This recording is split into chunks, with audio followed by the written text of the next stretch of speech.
Thank you very much to all of the panelists. Let me just briefly respond to Mr. King's statement about letting the market decide who benefits from the transition to more advanced technology. For the last 50 years, the market has done just that.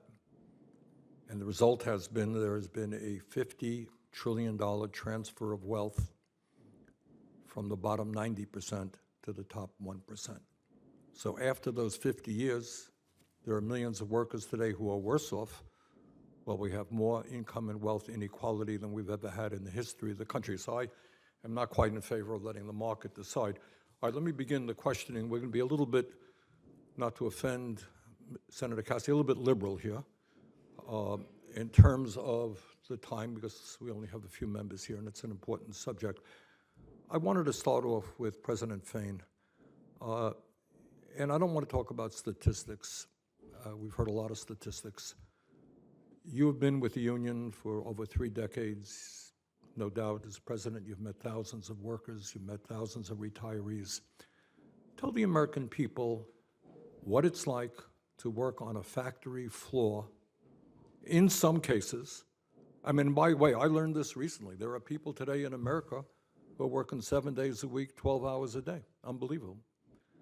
But President Fain, talk about the impact on the life of a worker mentally, physically, who is doing work, hard work, day after day, year after year. What happens to that person?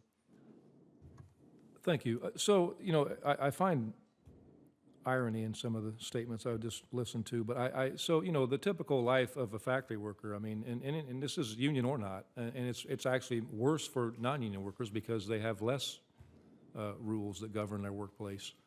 But, when you're, typically many factory workers, many typical schedules in manufacturing are 12-hour schedules, and they're 7 days a week. A lot of these places run around the clock. When you are standing on concrete floors 12 hours a day, 7 days a week, year after year after year, there's a lot of wear and tear on a person's body.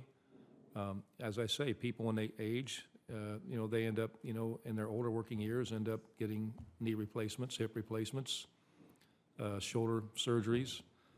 But I just find an irony in some of this that, mentally, the stress of working 7 days a week, 12 hours a day. When you don't get to see your kids, you don't get to go home and have dinner with your kids, you don't get to make sure they're getting their homework done, you don't get to spend quality time with family, or just even if you don't have a family, if you have quality time for yourself. Something sacrificed when you're working 12 hours a day, either sleep or time with family, something else is sacrificed. We only have so much time in a day. But I find an irony in some of the comments that were made by Mr. King as far as the shortage of workers. I don't believe we have a shortage of workers in this country. I think COVID made people wake up and realize what's important in life. And it's not working for $12 an hour and 12 hours a day and multiple jobs to struggle to get by. So this shortage of workers that we see, I don't believe it's a shortage. I believe it's a fact that people have woke up and they've decided, I'm not going to leave my home for $12 an hour when I can't even afford to pay the bills. And also, going back to, letting the markets determine this, and it's just an HR standard talking point about passing added cost on to the consumer. Well, I witnessed inflation the last 4 years. That wasn't caused by workers. It was caused by 2 words: corporate greed. It was consumer price gouging. And so, that to me, we got to get focused on the reality here. Thank you.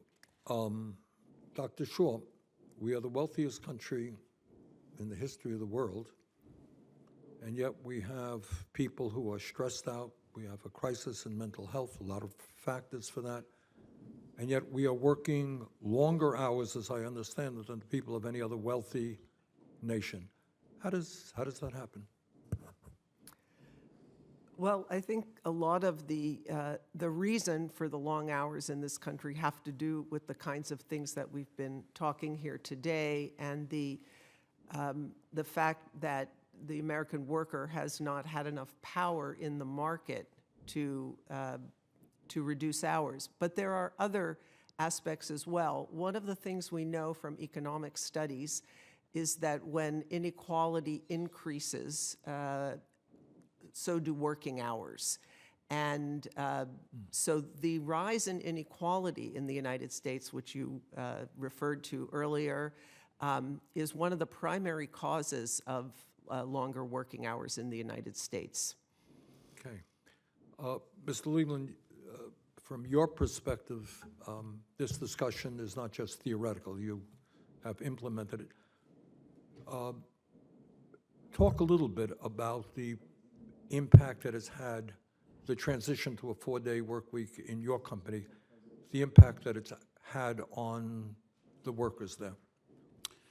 Yeah, I mean, it's been transformative for our workers. I mean, I've been told that this is one of the most impactful things that they've experienced in their lives, because a lot of these workers are able to spend time with their kids. They are learning new skills. I have someone who works for me who learned how to use AI on those days off and has brought it back into the workplace and is much more efficient as a result. They are learning new skills that are not related to work, but are just participating in their communities, volunteering.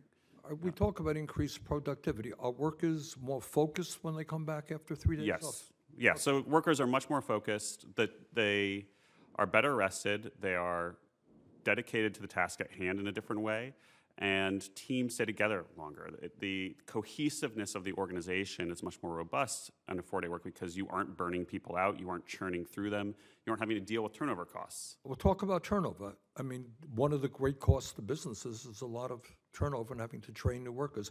What do you think the impact of a 32-hour work week would be on that? It was shocking, honestly, how much it changed turnover and what impact that had on our productivity. I mean, honestly, we've rarely lost an employee in the last 2 years. That means people have longer tenure. We don't have to deal with hiring, the cost of hiring, the time of hiring someone else. Our goals don't get disrupted by the sudden departure of a key employee.